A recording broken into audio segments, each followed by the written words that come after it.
கவிஞர்கள் தம் கவிதையை வழங்க உள்ளார்கள். 24 அடிகளுக்குள் கவிதைகளை படைக்கலாம். முதல் கவிஞராக கவிஞர் சித்தன் தமிழரசு என்ற தமிழ் தேவேந்திரன் ஐயா அவர்களை கவிதை வழங்க வருமாறு அன்புடன் கேட்டுக்கொள்கிறேன்.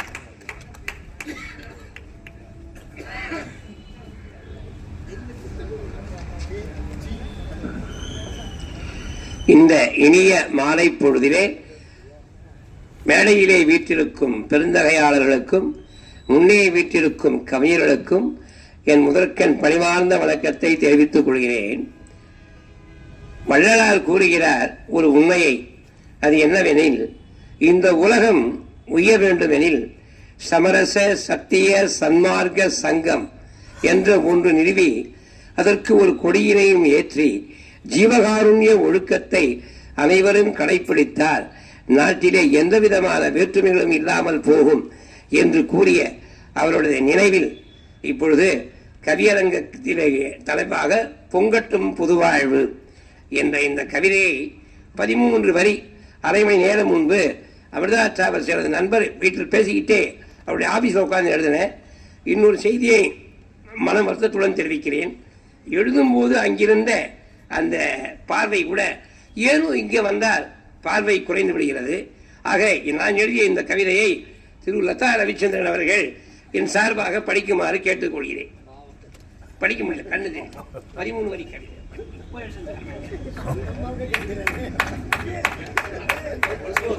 பொங்கட்டும் புதுவாழ்வு, பொங்கட்டும் புதுவாழ்வு, தங்கட்டும் தமிழின் உயர்வு,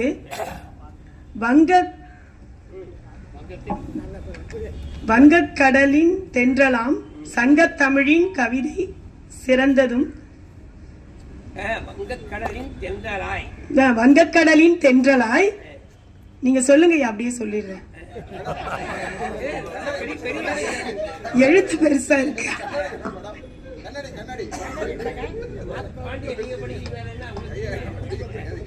இல்லங்க,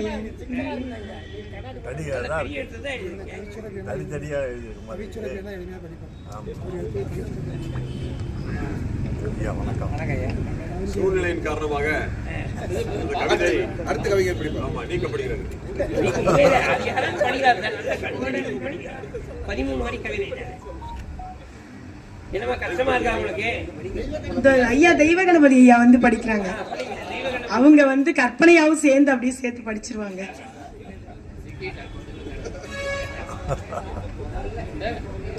ஐயா அவங்க படிச்சு பார்த்துட்டு படிக்கிறேன்னு சொல்லியிருக்காங்க. நான் அதுக்குள்ள அடுத்த கவிஞர் அழைச்சிடுறேன், சரிங்களா? அடுத்து கவிஞர் மிகில்சன் ஐயா அவர்களை அன்புடன் அழைக்கின்றேன். ஐயா அவர்கள் எப்போதுமே சிறுகதை வாசிப்பாங்க இல்லையா? ரொம்ப அருமையான ஒரு சிறுகதை வாசிப்பாங்க. இன்னைக்கு ஐயா கவிதை வாசிக்க வந்திருக்காங்க. நன்றி, வாங்க.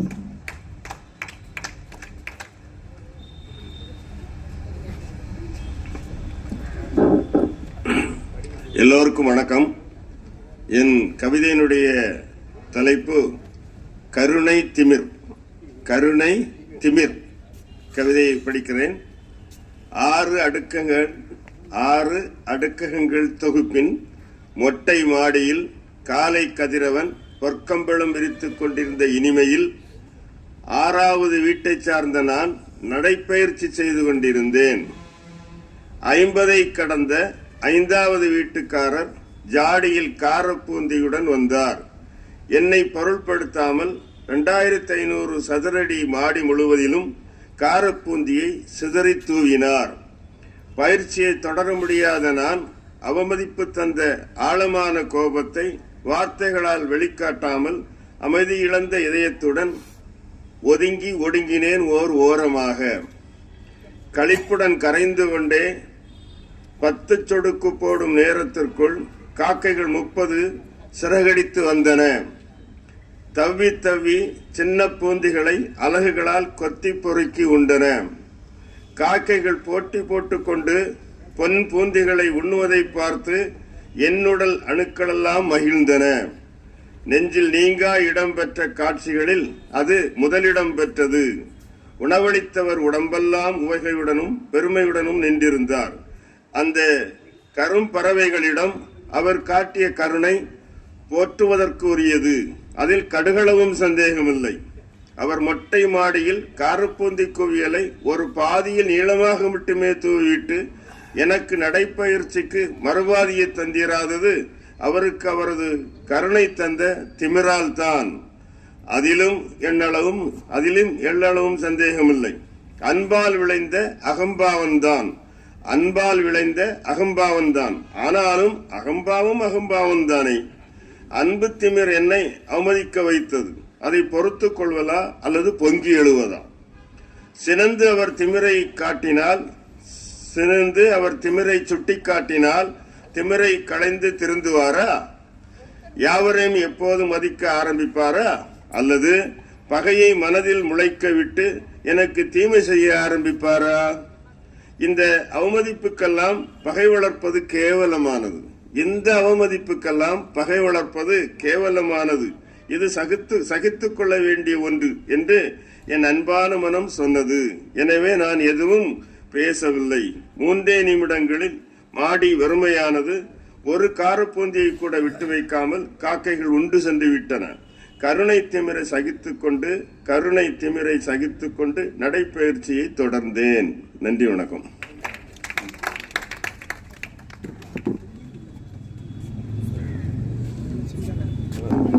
ஐயா அவர்களுக்கு மிக்க நன்றி.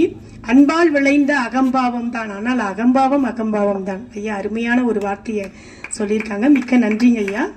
அடுத்து கவிஞர் வாக்கோ பாண்டியன் ஐயா அவர்களை அன்புடன் அழைக்கின்றேன்.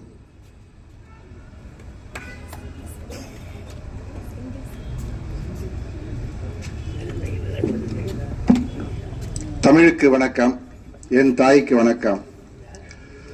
ஞாலமதன் ஞானமாக இருக்கின்ற நடுவர் அவர். நமது பேரை சொல்றதுக்கே கூச்சமாகுது, அவ்வளவு பெரிய ஒரு தகுதி வாய்ந்தவர். அவருக்கு எனது தலை தாழ்ந்த வணக்கங்கள். மற்றும் மேடையிலே அமர்ந்திருக்கின்ற தம் உழைப்பும் ஆவியாகி தலைநீர் போல் போவதாலே தொலைநிறை வாழ்வினிலே தொய்ந்திடுவார். தம் உழைப்பால் ஏழுழவன் தளராது விளைவித்து தரையோர் பசி ஆற்றிடவே கொடுத்திடுவார். உழைத்துழைத்து ஓடாகி உழவுகின்ற உழவனவன் ஓர் செயலை உலகத்தோர் மறக்கின்றார். ஒப்பற்ற செயலை ஓர் செயலை உலகத்தோர் மறக்கின்றார். உழைப்பிற்கு ஏற்றபடி ஊதியமும் இல்லாமல் உழல்வதையே பயனாக பெற்றிடுவார். தழைத்தோங்க தரையோருக்கு தான் உழைத்து உணவளிப்பார். தான் தழைக்க ஏற்ற வழி ஞானமில்லா.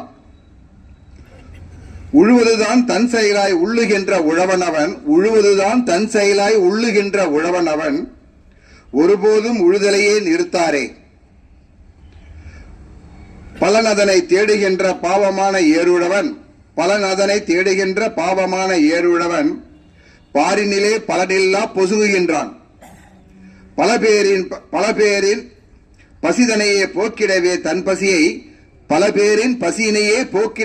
பசியை பற்றி எண்ணா உடல் உழைப்பை தந்திடுவான். நலமுடனே அவர் வாழ நாட்டோர்கள்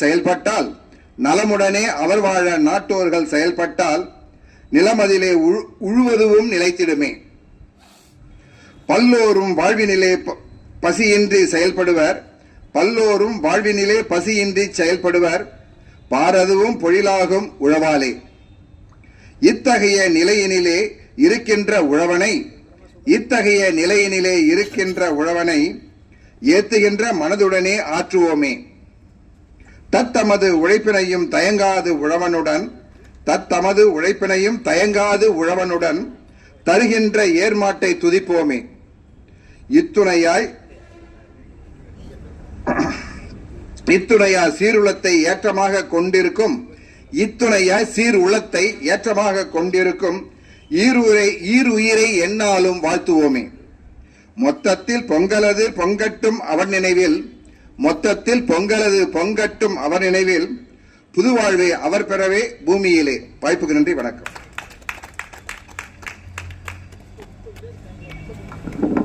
உழைத்து ஓடாகி உழவுகின்ற உழவர்கள் அதற்கான பலனை அடைவதில்லை அப்படிங்கிறத தன்னுடைய கவிதையில ரொம்ப ஐயா வருத்தத்தோடு தெரிவிச்சிருக்காங்க.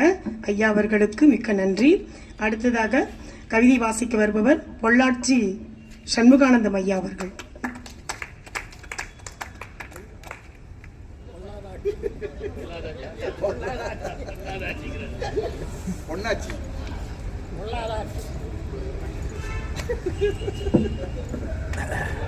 பொல்லாத ஆட்சிங்கிறாங்க. பொள்ளாச்சியின் பெருமை உங்களுக்கெல்லாம் தெரியல. புள்ளினங்கள் ஆட்சி செய்த காரணத்தால் முதல்ல புள்ளாச்சி என்று அழைக்கப்பட்டது. பொருளாதாரத்தில் சிறந்து விளங்கிய வாணிபத்தலமாக தமிழ்நாட்டிலிருந்து வெளிநாடுகள் சிறந்த வாணிபத்தலங்கள் வெளிமாக அங்கே பொள்ளாச்சி பக்கத்தில் பொருளாட்சி என்று அழைக்கப்பட்டது என்று சொல்லுவார்கள். நிச்சயமா பொள்ளாட்சி அல்ல, நீங்க சொல்ற மாதிரி பொல்லாத ஆட்சி அல்ல. நம்முடைய ஞாலம் இலக்கிய அமைப்பினுடைய 9வது ஆண்டு விழாவிற்கு தலைமை பொறுப்பேற்றக்கூடிய நம்முடைய ஞாலம் இலக்கிய அமைப்பினுடைய நம்முடைய தலைவர் அன்பிற்குரிய முகிரியார் அவர்களே, நடையில் உயர்ந்த நாயகனாகவும் கொடையில் உயர்ந்த வள்ளலாகவும் வழங்குகின்ற அன்பு சகோதரர் புதுக்கணையா அவர்களே, மீண்டும் எப்போது வருவார், நல்ல முறையிலே வருவாரா என்று நாமெல்லாம் ஏங்கிக் கொண்டிருந்த ஐயா செல்லப்பரெட்டியார் அவர்களே, மகிழ்ச்சி என்னன்னா முதல்ல விட கர்ஜனை கொஞ்சம் அதிகமாகவே இருந்தது. முதல்ல இருந்து நான் நினைச்சேன் அவர் எப்படி பேச போறாரு, உட்கார்ந்த இடத்துல இருந்து எப்படி எந்திரிச்சு அங்கேயே உட்காந்து நினைச்சேன். நீ எல்லாம் சொன்னா கேட்க மாட்டேன்ட்டு எந்திரிச்சு வந்து முதல்ல கொஞ்சம் அமைதியா பேசுவாரு. இன்னைக்கு கொஞ்சம் கர்ஜனை கொஞ்சம் அதிகமாக. அதை கேட்டோன்னு நம்ம காதெல்லாம் உண்மையிலேயே மகிழ்ச்சியாக இருந்தது. அப்படிப்பட்ட வள்ளல் செல்லப்பரெட்டியார் அவர்களே, ஏன்னா வள்ளல் புதுக்கணையா வள்ளலா இருக்கிறத பற்றியெல்லாம் பற்றி அவசியம் இல்லை. அவங்களாம் சொன்னாங்க பல 240 கோடி எங்களை மாதிரி ஆசிரியர், தலைமை ஆசிரியர், அவர் மேல்நிலைப்பள்ளி தலைமை ஆசிரியர் இருந்து இந்த கொடை வள்ளலாக இருந்து பல அமைப்புகளை வளர்த்து வருகிறார் என்று சொன்னார். அது உண்மையிலே மகிழ்ச்சி. அவர் மீண்டும் நலம் பெற்று வந்தது உண்மையிலேயே நம்முடைய இலக்கிய அமைப்புகளுக்கெல்லாம் கிடைத்த பெரிய வரம் என்று சொல்ல வேண்டும். அப்படிப்பட்ட ஐயாவை வணங்கி வரவேற்கிறேன். அடுத்தது செந்தமிழ் சித்தன். முதல்ல அவரை பற்றி பெருமை தெரியல. அப்படி கவிதை நூலை பார்த்த அப்படின்னா எப்படிப்பட்ட மரபு கவிதை, எப்படிப்பட்ட சந்தங்கள், உண்மையிலேயே பெரிய மகிழ்ச்சி. சித்தர்களை பற்றி ஆராய்ச்சி பண்ணி எழுதிக்கிறார். எனக்கு அது தெரியவில்லை. நம்முடைய ஸ்டேட் பேங்க் ரவிச்சந்திரன் அவர்கள் ஒரு சந்தேகம் கேட்டார், சித்தர்களை பற்றி என் இடத்துல கேட்டார். அப்போ நான் சொன்னேன், செந்தமிழ் சித்தர் நம்பர் கொடுத்து அவருக்கு கேளுங்க, கரெக்டாக கைடு பண்ணுவார். அவரை கேட்டு தான் அவர் சித்தர்களை பற்றி அவருடைய புத்தகத்தில் எழுதிக்கிறார். அப்படிப்பட்ட வெளியே தெரியலைங்க, எத்தனையோ பேருடைய பெருமைகள் மறைந்து இருக்குது.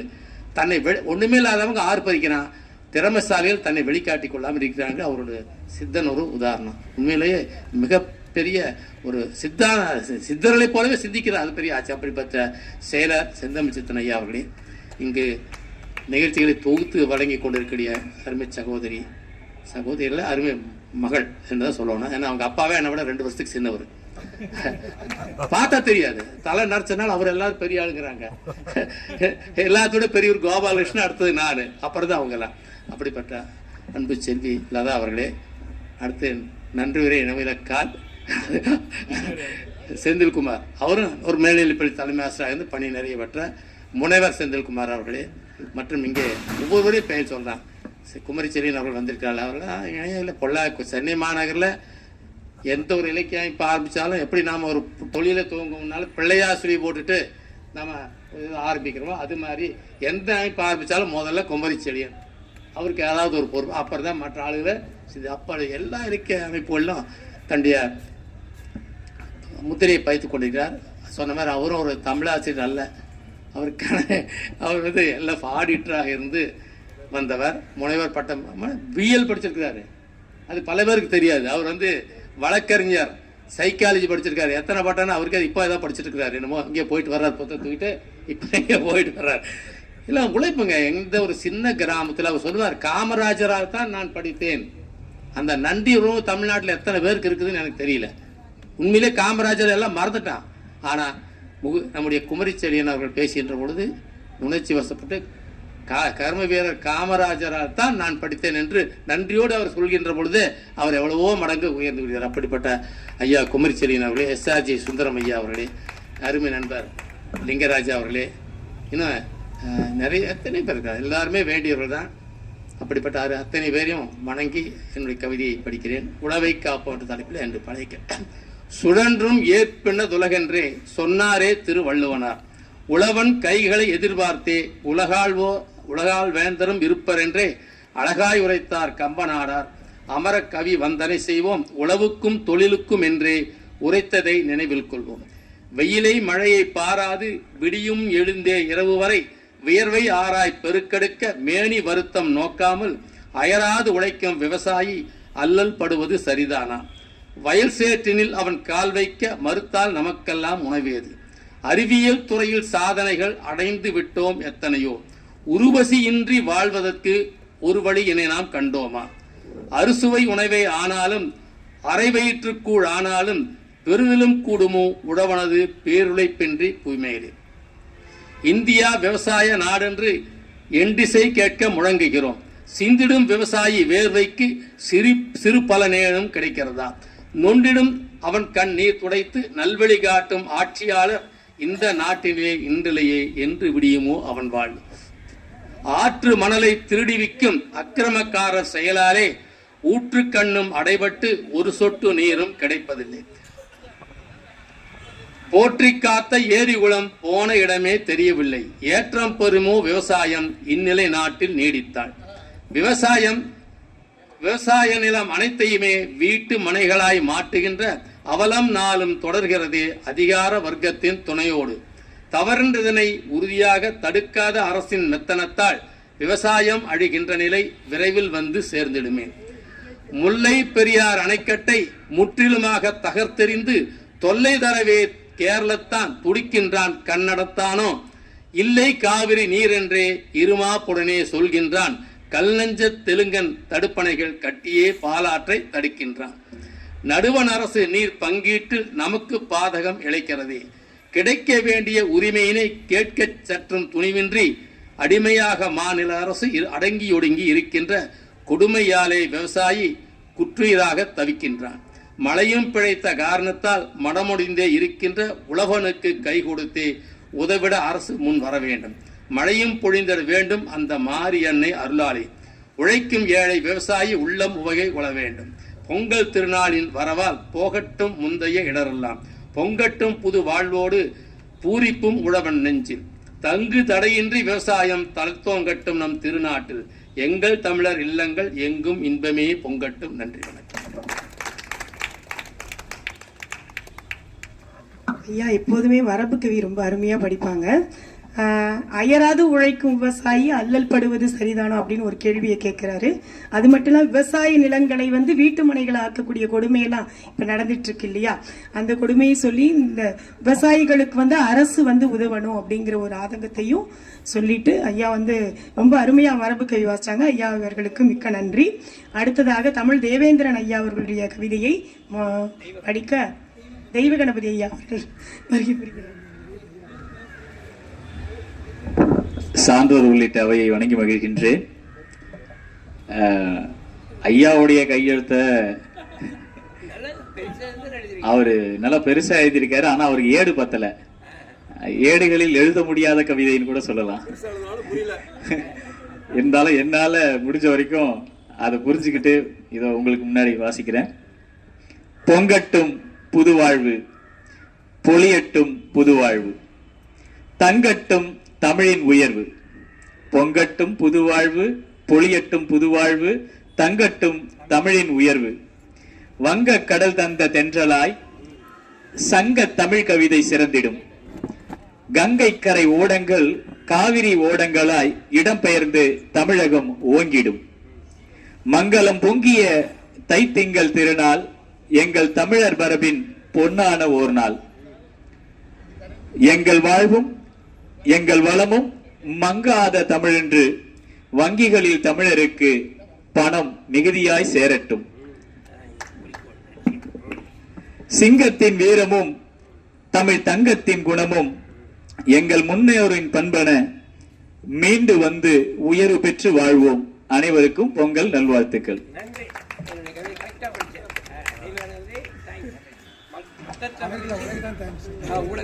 கவிதை எழுதிய ஐயா அவர்களுக்கும் வாசித்த ஐயா அவர்களுக்கும் மிக்க நன்றி. அடுத்து கவிதை வாசிக்க வருபவர் வில்லவன் மல்லி ஐயா அவர்களை கவிதை வாசிக்க அன்புடன் அழைக்கின்றேன்.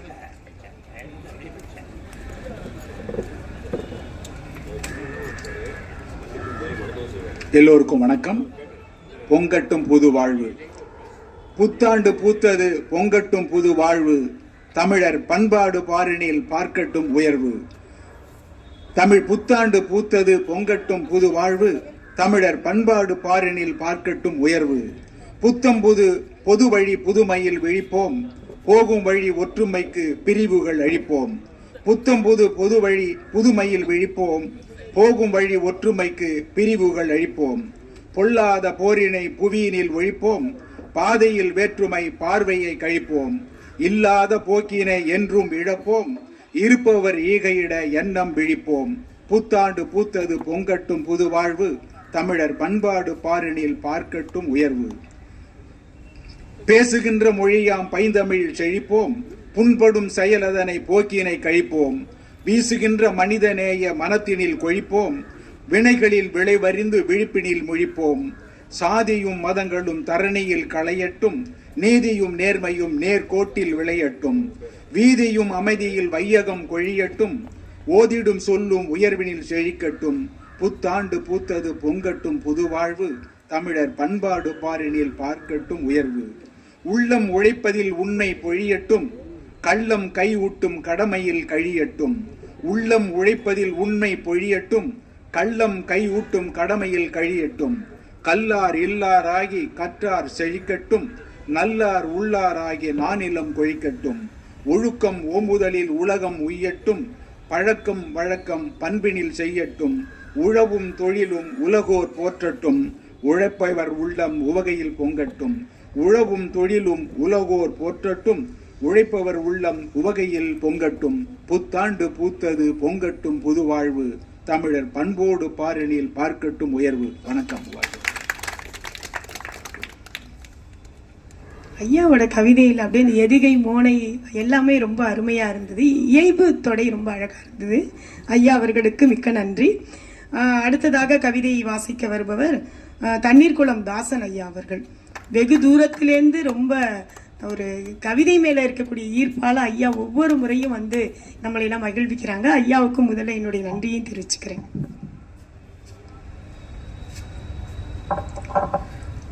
கவியரங்க தலைமைக்கு வணக்கம்.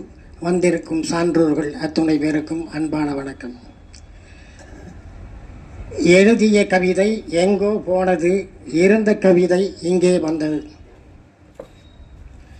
நானிலம் போற்றும் நற்றமிழே, நல்லதோர் வீணையின் ஒலிக்கீற்றே, பொதிகை மலையின் பூங்காற்றே, பொங்கும் தமிழே புதுப்பொலிவே, உன்னை வாழ்த்துகிறேன் வணங்குகிறேன், காத்திடுவா என்னாலும் நின் கருணையோடு.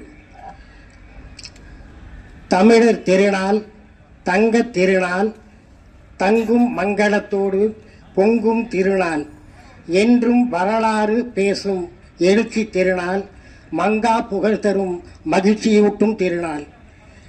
கலையும் பண்பாடும் கவின்மிகு நாகரீகமும் காலத்தால் அழியாத கற்பூர பெட்டகம். உழவனுக்கு நன்றி செலுத்தும் உன்னத திருவிழா, உயர்ந்ததொரு தமிழரின் ஒளிரும் திருவிழா. புதுப்பானை புத்தரிசி புது வெள்ளமோடு பொங்கி வரும் புன்னகையின் மகிழ்ச்சி திருவிழா. மஞ்சளோடு செங்கரும்பும் படையிலிட்டே மஞ்சளழகு சூரியனை மண்டியிட்டு வணங்குவார். காளைகளை குளிப்பாட்டி கருணையோடு அழகூட்டி காலமெல்லாம் உழைப்பதற்கு நன்றி கூறுவார். சாதிமத பேதமின்றி சமத்துவமாய் கைகோர்த்து சண்டையின்றி வாழ்வை சந்தனமாய் மாற்றுவார். நெஞ்சமெல்லாம் இனித்திடும் தை திருவிழா, நேசக்கரம் நீட்டி வசந்தம் தரும் திருவிழா. எங்கள் வாழ்வை ஏற்றி நிறுத்தும் இன்ப திருவிழா.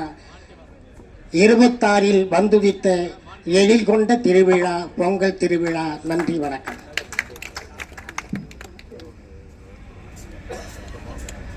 தமிழர் திருநாளாம் பொங்கல் விழாவை எப்படியெல்லாம் நாம் கொண்டாடுகிறோம் என்பதை ரொம்ப அழகா வந்து தன்னுடைய கவிதையில வடிச்சிருக்காங்க. ஐயா அவர்களுக்கு மிக்க நன்றி. அடுத்தது கவிதை வாசிக்க வருபவர் எஸ்ஆர்ஜி சுந்தரம் ஐயா அவர்கள்.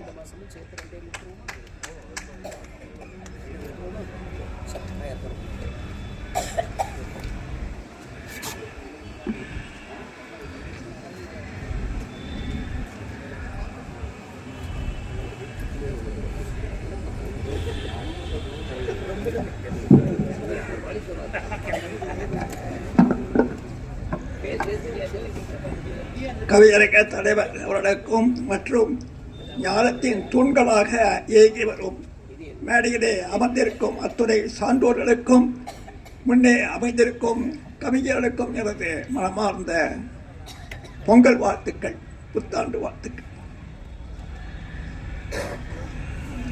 பொங்கட்டும் புது வாழ்வு. என்னை பொறுத்தவரையில் புது வாழ்வு நிச்சயமாக எப்படி பொங்கும் என்றால், இங்கே தமிழகத்தில் வாழ்ந்திருக்கும் அத்தனை பேரும், குறிப்பாக இன்றைய சிறுவர் புலம் தமிழ் மொழியை நன்றாக பயில வேண்டும். அதன் மூலமாக அவர்கள் தமிழ்நாட்டின் பண்பாட்டை அறிய வேண்டும், தமிழ் இலக்கியங்களை பற்றி அறிய வேண்டும். அப்பொழுதுதான் உண்மையான தமிழ் பண்பாடுகளை எல்லாம் இலக்கியங்கள் மூலமாக அறிய வேண்டும். அப்பொழுதுதான் உண்மையான புதுவாழ்வு பொங்கும் என்று நான் நினைத்தேன். அதை அடிப்படையாக கொண்ட ஒரு கவிதை, தமிழின் அடிப்படையான சிறப்புகளை சொல்லி இந்த கவிதையை ஏற்றியுள்ளேன். ஆழ்கடலின் வியப்புகள் ஆயிரமாக விரியும், ஏழ்கடலை தம்முள் வைத்து எம் தமிழும் விடிரும். ஆழ்கடலின் வியப்புகள் ஆயிரமாக விரியும், ஏழ்கடலை தம்முள் வைத்து எம் தமிழும் விடிரும். எதிலும் ஒரு கணக்கை எம் அன்னை முன்வைத்தே பொதிகையின் தமிழக்கே பொன்னணியாய் செய்தாள். இருபாலாம் மானுடத்தின் இன் பருவம் பிரித்தாள், பருவகாலம் ஆறென்று பகுத்திங்கு மொழிந்தாள்.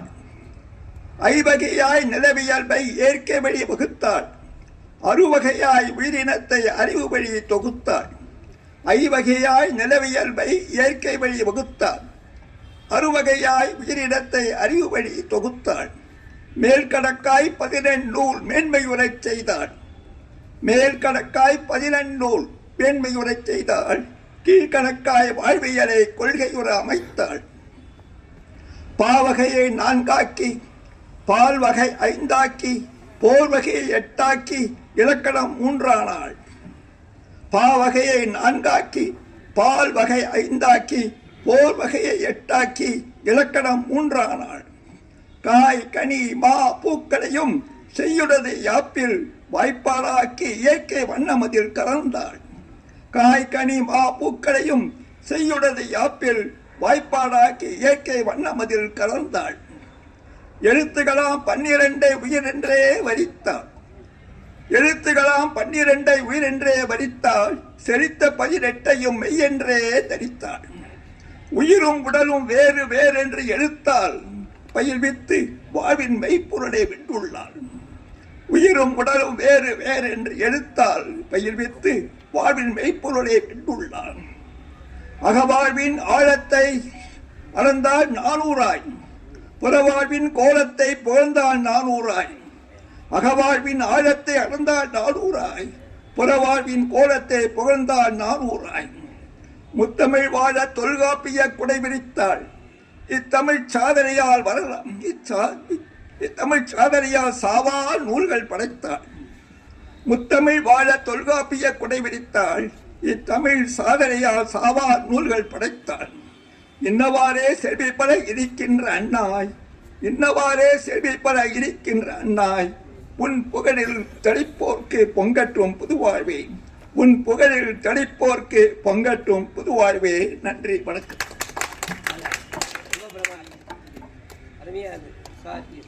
ஐயா அவர்கள் ரொம்ப அருமையா சொன்னாங்க. தமிழ் மொழி தமிழர்களுடைய எல்லாமே வகைப்படுத்தப்பட்டுள்ள விதத்தை ரொம்ப அழகா நமக்கு சொல்லியிருக்காங்க. ஐயா அவர்களுக்கு மிக்க நன்றி. அடுத்து கவிதை வாசிக்க வருபவர் கவிஞர் தட்சிணாமூர்த்தி ஐயா அவர்கள்.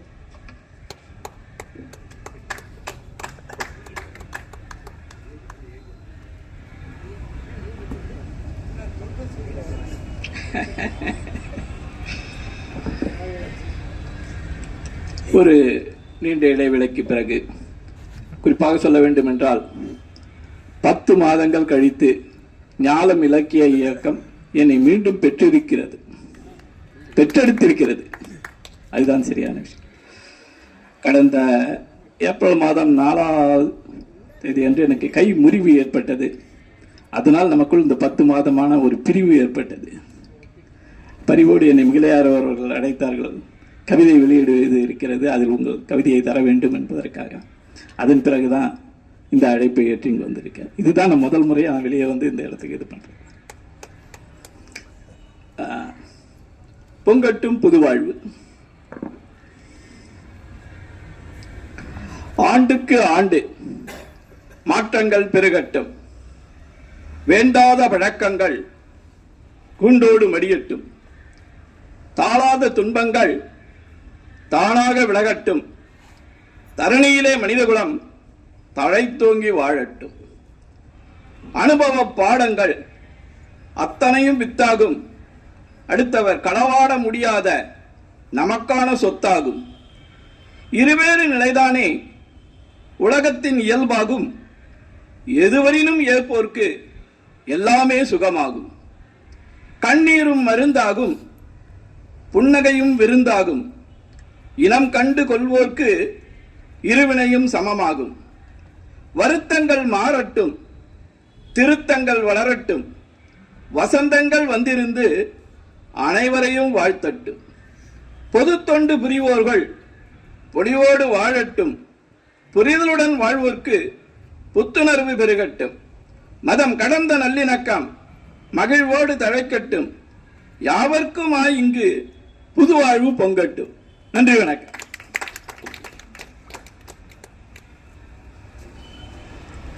ஐயாவினுடைய அந்த வரிகள்ல தண்ணீரும் மருந்தாகும், புன்னகையும் விருந்தாகும். அருமையான வரிகள் ஐயா. நன்றி ஐயா, அவர்களுக்கு மிக்க நன்றி.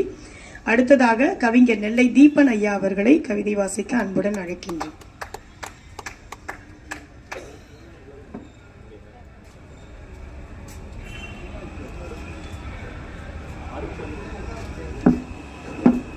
ஞாலம் இலக்கிய அமைப்பினுடைய நிறுவன தலைவர் மரியாதைக்குரிய புகழை ராசபாண்டியன் ஐயா அவர்களே, இந்த இலக்கிய உலகத்திற்கு என்னை கையை பிடித்து அழைத்து வந்தவர் அவர்.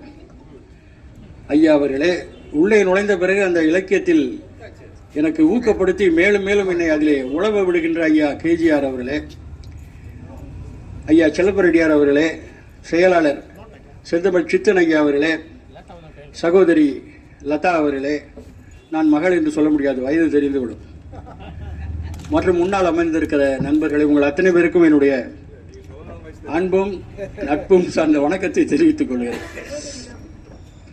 யாரும் இல்லை என்ற ஒரு தலைப்பில் உழவர்களை பற்றி தான். ஊரும் உறவும் களிப்பாய் இருந்திட, காடும் கழனியும் செழிப்பாய் வளர்ந்திட, ஏறும் எருதும் இல்லையானால் சோறும் சுகமும் ஏது நம் வாழ்வில். நிலம் கீறி பண்படுத்தும் எருது மனிதர் நலம் காக்கும் பயிர் வளரும் செழித்து. உழுகின்ற ஏறுதானே உழவனுக்கு சாமி, உழுகின்ற ஏறுதானே உழவனுக்கு சாமி, அதுவே கதிர் விளைகின்ற நிலக்கதவை திறக்கின்ற சாவி. உணர்வாலே உயிர் கொடுப்பது இறைவன் என்றால் உணவாலே உயிர் கொடுப்பது உழவன் என்றோ?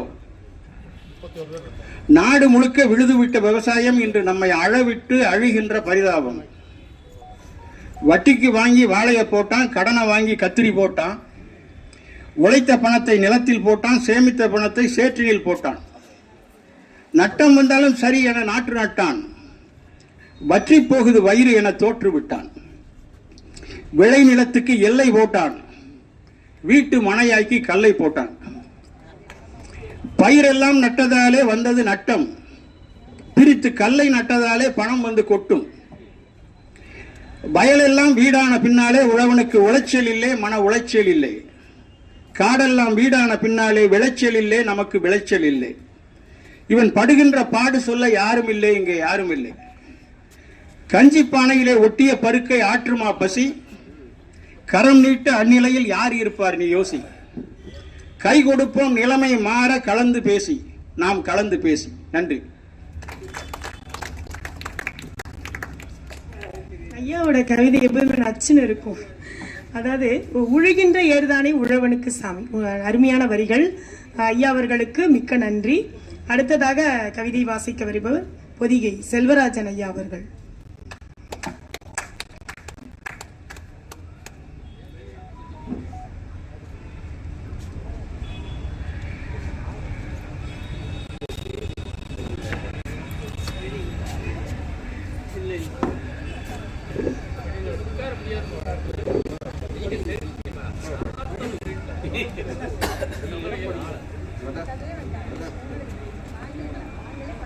அனைத்து சான்றோர் பெருமக்களுக்கும் என்னுடைய வணக்கம்.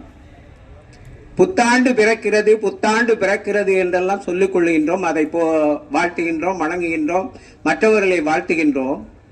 அப்படி என்ன புத்தாண்டு பிறந்தால் நமக்கு என்ன நன்மை கிடைக்கின்றது? பகலவன் காலையில் உதித்து வருகின்ற பொழுது நமக்கு ஒரு நாள் கிடைக்கின்றது, அது மறைந்து விட்டால் இரவாகி விடுகிறது. ஆனால் ஒரு ஆண்டு பிறந்தவெல்லாம் நமக்கு என்ன கிடைக்கின்றது?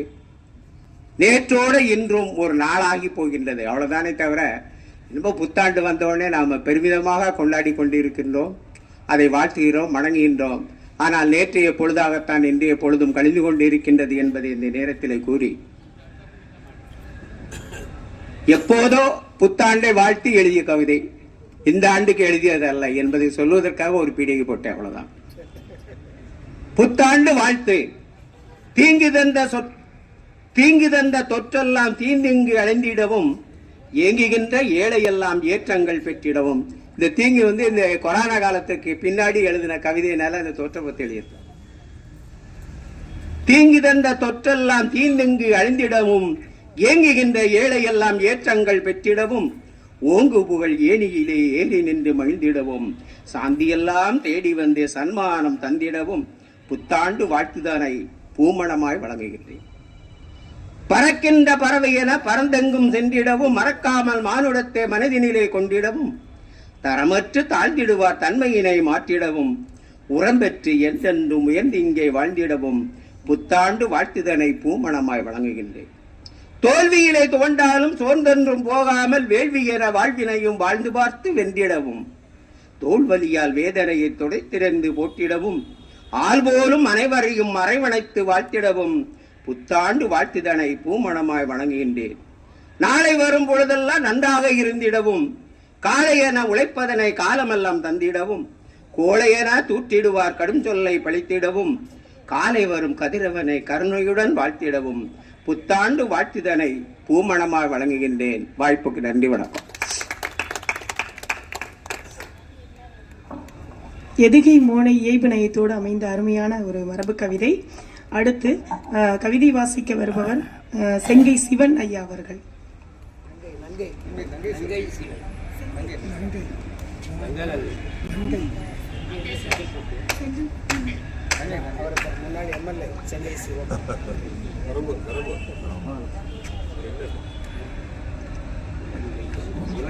செங்கை சிவம் என்ற பெயரும் பொருத்தம்தான் நங்கநல்லூர் செங்கல்பட்டு மாவட்டத்தில் தான் இருக்கிறது. நான் நங்கை சிவன். பொங்கட்டும் புதுவாழ்வு. பொதுவாக உலகெங்கும் கொண்டாடுகிறோம், மங்களமாய் மகிழ்ச்சியுடன் மண்பதை ஓங்க. தங்கத்தமிழ் நாட்டினிலே தோன்றி எங்கும் தங்கட்டும் சரணியெல்லாம் சழைத்து வெல்க.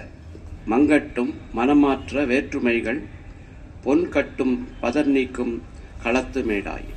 புலமைக்கு புகழ் சேர நாள் வளரட்டும்.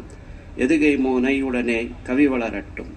கனவான முன்னேற்றம் படிப்படியாக மனமாழ்ந்து அனுபவிப்போம் மக்களோடே. பொதுவாழ்வு புலரட்டும் பொன்மயமாக. பொங்கட்டும் புதுவாழ்வு புதுவாழ்வேதான்.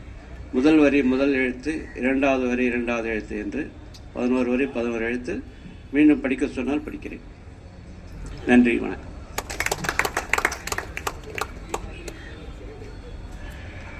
அருமையான கவிதை ஐயா, மிக்க நன்றி. அடுத்து கவிஞர் லிங்கராச ஐயா அவர்களை அன்புடன் அழைக்கின்றேன்.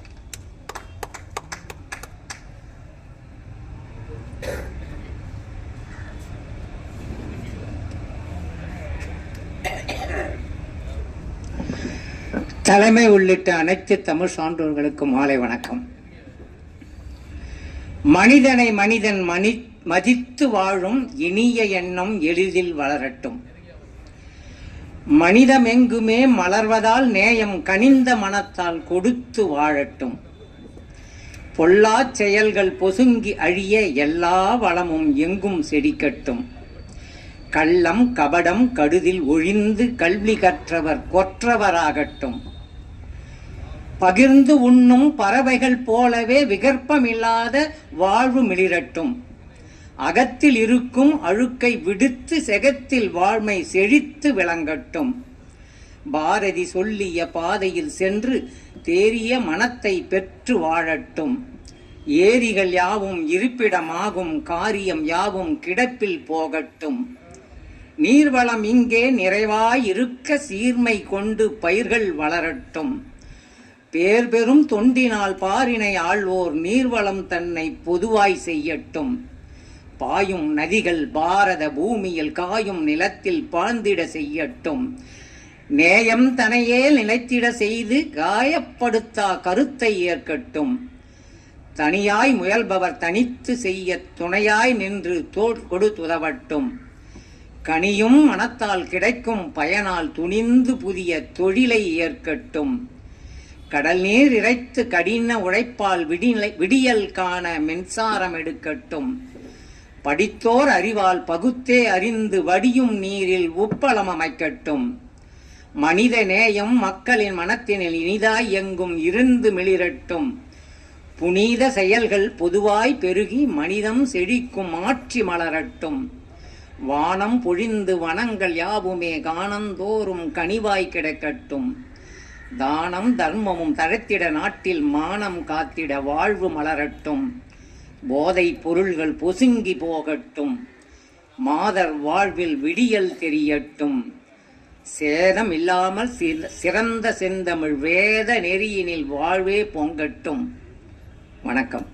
இதுவும் ஐயா சொன்னது போன்ற எழுத்தெண்ணி எழுதக்கூடிய பாடல்.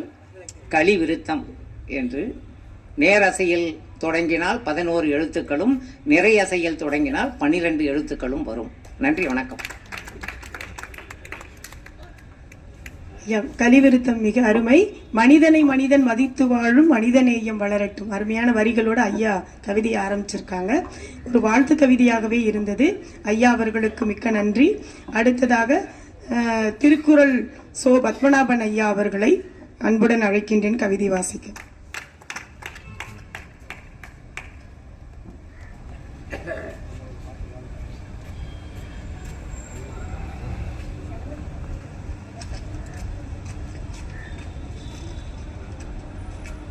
கவியரங்க தலைவர் உள்ளிட்ட அனைவருக்கும் அன்பான வணக்கம். தை முதல் நாளே தமிழர்தம் புத்தாண்டு, தொல்உழவும் பருவமும் தெளிவிக்கும் மெய்யாண்டு, தனித்தமிழ் இயக்கம் கணித்ததி புத்தாண்டு, தரணியே போற்றும் தமிழினம் மேற்கொண்ட தை முதல் நாளே தமிழர்தம் புத்தாண்டு. சூரிய பொற்கதிர் துரத்தும் வெண் பனித்துளியை, வீரிய நெற்கதிர் விரட்டும் நம் பசிப்பிணியை, மாரியால் மண்மகள் மா விளைச்சல் பெற்றிடவும், ஊரினில் நல்லேர் உழவரின் புற்றிடவும், தை முதல் நாளே தமிழர்தம் புத்தாண்டு. புதியதாம் விளைச்சலை பொங்கலிட்டு கொண்டாட, பொதுமையின் படையலை பகுத்துண்டு பண்பாட, ஒதுக்கலாம் ஊனமாம் ஊர்ப்பகைதனை கூட, முதுமொழி புகழும் ஏர் உழவரின் திறம்பாட. தை முதல் நாளே தமிழர்தம் புத்தாண்டு. அறுவடை திருநாளாய் அமைந்தது தை முதல் நாள். அருந்தொழிற்கு உதவும் ஆயினத்தை போற்றும் நாள். திரள் கதிர் வெய்யோனை தொழுதற்கு ஒரு திருநாள். திருக்குறள் யாத்த திரு வள்ளுவருக்கு ஒரு பெருநாள். தை முதல் நாளே தமிழர்தம் புத்தாண்டு. நன்றி, வணக்கம்.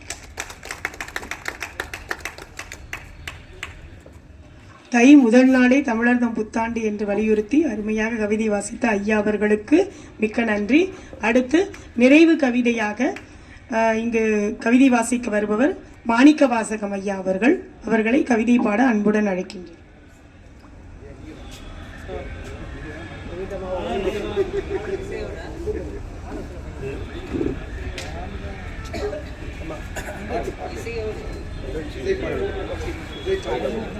அடுத்து கலை நிகழ்ச்சிகளை பாட்டெல்லாம் சொல்லி யார் ஆடுறாங்க அப்படின்னு சொல்லி. வணக்கம். உண்டு கழித்திட உறுதுணை இருப்பவன் உழவன் ஒருவன்தான். அவன் உழவன் மகிழ்ந்திட திருவிழா காண்பது அனைவரின் கடமைதான். வண்டி இழுத்திடும் வயலை உழுதிடும் வாயில்லா ஜீவன் தான். பொங்கல் அடுத்த நாள் மாட்டு பொங்கல்ல. வண்டி இழுத்திடும் வயலை உழுதிடும் வாயில்லா ஜீவன் தான். மாட்டுக்கு பொங்கலா என் மாறுதட்டும் பேர்களா நாம் மானிட ஜென்மங்கள் தான். லிங்கராஜா பாட்டு பாட சொன்னாரு. பொங்கல் ஜனவரியில வந்திருக்கு, நான் பிப்ரவரியில் வச்சிருக்கேன். நீங்க பொங்கலுக்காக பாட்டு பாடிடுவோம். நாம் விரும்பும் விழாவே பொங்கல் விழா, உழவர்க்கு நன்றி நாம் சொல்லும் விழாவே தைத்திங்கள் விழா. நாம் விரும்பும் விழாவே பொங்கல் விழா, புது நம்பிக்கை கொள்ளும் விழாவே தைத்திங்கள் விழா. தமிழரின் பண்பாட்டை தரணிக்கு காட்டுவோம். தமிழரின் பொங்கல் கொண்டாடுறதுனா தமிழர் பண்பாடு. தமிழரின் பண்பாட்டை தரணிக்கு காட்டுவோம். தடையேதும் வந்தால் அதை தவிடு பொடியாக்குவோம். தடையேதும் வந்தால் அதை தவிடு பொடியாக்குவோம். வருகின்ற காலங்களில் வரலாறாய் மாற்றுவோம். வருகின்ற காலங்களில் இதை வரலாறாய் மாற்றுவோம். வந்தாரை வரவேற்று வாழ்வில் ஒளி கூட்டுவோம். நாம் விரும்பும் விழாவே பொங்கல் விழா, விருந்தினரை வரவேற்று விருந்தோம்பல் ஆற்றுவோம். விருந்தினரை வரவேற்று விருந்தோம்பல் ஆற்றுவோம். விளைநெல்லை கொண்டு வந்து விழாவினை போற்றுவோம். விளைநெல்லை கொண்டு வந்து விழாவினை போற்றுவோம். வீரத்தை நிலைநாட்ட விளையாட்டை நடத்துவோம். ஊர் ஜல்லிக்கட்டு நடக்குது இப்போ. வீரத்தை நிலைநாட்ட விளையாட்டை நடத்துவோம். விளைவுகள் வந்தாலும் விழுப்புண்ணாய் மாற்றுவோம். நாம் விரும்பும் விழாவே பொங்கல் விழா, மண்பானையில் பொங்கலிட்டு மரபினை காட்டுவோம். மக்களோடு மக்களாகி மகிழ்ச்சியை கூட்டுவோம். மத வேறுபாடு எல்லாம் மறந்திங்கே கூடுவோம். மத வேறுபாடு எல்லாம் மறந்திங்கே கூடுவோம். நாம் மனதளவில் ஒன்றுபட்ட மாந்தர் என பாடுவோம். நாம் விரும்பும் விழாவே பொங்கல் விழா, புத்தாடை நாம் உடுத்தி புது பொலிவை காட்டுவோம். புத்தாடை நாம் உடுத்தி புது பொலிவை காட்டுவோம். இந்த பூமிக்கு பொங்கல் விழா பொதுவென்று ஆக்குவோம். புத்தாடை நாம் உடுத்தி புது பொலிவை காட்டுவோம். இந்த பூமிக்கு பொங்கல் விழா பொதுவென்று ஆக்குவோம். கரும்பு மஞ்சள் சேர்த்து கனிச்சுவையை கூட்டுவோம். கரும்பு மஞ்சள் சேர்த்து கனிச்சுவையை கூட்டுவோம். களிப்புடன் நாம் வாழ்ந்து கடமை நிறைவேற்றுவோம். நாம் விரும்பும் விழாவே பொங்கல் விழா, எத்தனை தடைகள் நம் எதிர் வந்த போதிலும், எத்தனை தடைகள் நம் எதிர் வந்த போதிலும், என் தமிழர் படையந்து எதிர் நீச்சல் போடுமே. எத்தனை தடைகள் நம் எதிர் வந்த போதிலும், என் தமிழர் படை அதிலே எதிர் நீச்சல் போடுமே. இளைஞரெல்லாம் சேர்ந்து இயக்கங்கள் காணுமே. இளைஞரெல்லாம் சேர்ந்து இயக்கங்கள் காணுமே. அதை இந்திய துணை கண்டமே எதிர்நோக்க வேண்டுமே. நாம் விரும்பும் விழாவே பொங்கல் விழா, புது நம்பிக்கை கொள்ளும் விழாவே தைத்திங்கள் விழா. நாம் விரும்பும் விழாவே பொங்கல் விழா, உழவர்க்கு நன்றி நாம் சொல்லும் விழாவே தைத்திங்கள் விழா. நன்றி, வணக்கம்.